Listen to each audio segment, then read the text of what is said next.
I want to step out down the Champs-Élysées, from the Arch of Triumph to the Petit Palais. That's for me. Bonjour Paris. Et le Petit Palais, c'est au Petit Palais? Non. Non, c'est au centre Georges Pompidou. Ah, c'est au Centre Pompidou. Ça n'existait Oui. pas au moment de la chanson. Comment s'appelle ce monsieur? Cy Twombly. Alors Cy Twombly, il est connu dans le monde entier. C'est un des artistes contemporains américains les plus renommés, artistes abstraits avec toujours un petit fond derrière, un grand fond même. Ses peintures racontent des histoires. Alors vous allez me dire, voilà, quand on voit ça, on va dire c'est un petit peu compliqué de voir l'histoire derrière. Et encore là, il est figuratif, ce sont des pivoines, c'est plutôt inspiré de l'art japonais. Mais voilà, c'est ça. Cy Twombly, ce sont des grands formats, ce sont des couleurs, ce sont des coulures, ce sont des traînées, c'est de l'art contemporain. Et puis c'est quelqu'un, on le voit d'ailleurs, ne serait-ce que sur l'affiche, c'est quelqu'un qui va penser sa peinture avant et il va la penser et après la mettre sur la toile. Alors, ou avec le pinceau ou parfois il peint avec les mains. C'est souvent cette peinture des années 50, 60 où on sent tout l'engagement physique du peintre. Déjà, les formats sont très grands et effectivement, il y a une urgence dans la peinture. Il a piqué à son fils, ça, ou pas? Voilà, je vous ai prévenu. C'est 2 ans et demi abstrait. Ouais, 2 ans. Hein? On est parfaitement dans l'époque. On est dans les années, une fois de plus, 1960. Il est mort en 2011, là? Voilà, il est mort. Il a travaillé jusqu'au bout. Il avait, je ne sais plus de mémoire, je vous dirai ça tout à l'heure.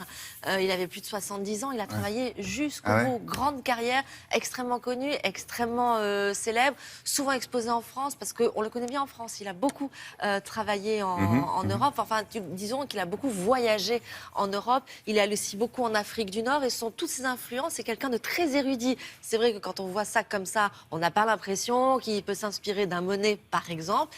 Et pourtant, si, c'est quelqu'un qui connaît l'art classique, qui est très érudit, qui met aussi beaucoup de littérature. Il a beaucoup lu et il écrit beaucoup de choses aussi dans ses tableaux. Donc, c'est un mélange de tout ça qui fait que ça devient de l'art abstrait à son idée. Mais vous allez voir, il y a un vrai sens. Regardez.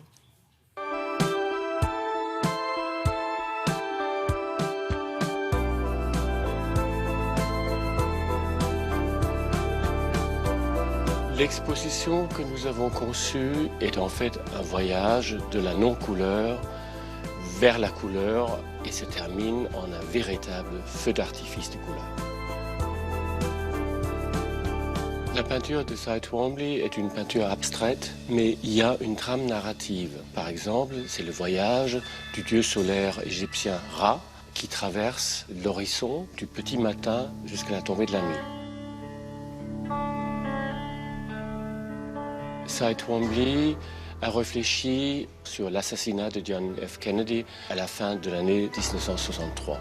À ce moment-là, il préparait une exposition à New York et il avait très peur que l'Amérique ne succombe à la tentation de la violence. Il se retourne vers l'histoire romaine. Il peint des portraits psychologiques de l'empereur Commode qui justement régnait par la violence, par le meurtre et par l'assassinat. Mais en faisant référence à la situation politique contemporaine.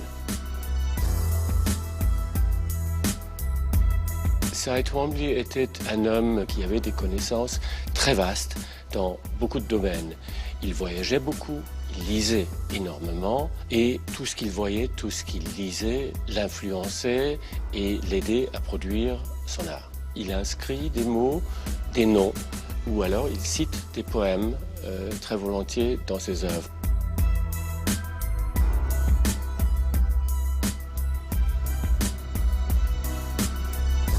Au printemps de 1960, il y avait eu une grande exposition Poussin au Louvre et pour la première fois depuis le XVIIIe siècle, le triomphe de Flore était sorti de Dresde, en Allemagne de l'Est, et était donc visible pour la première fois en Occident. Et Cy Twombly s'est inspiré de cette composition de Poussin pour créer une œuvre abstraite, mais qui reprend en quelque sorte la composition de Poussin.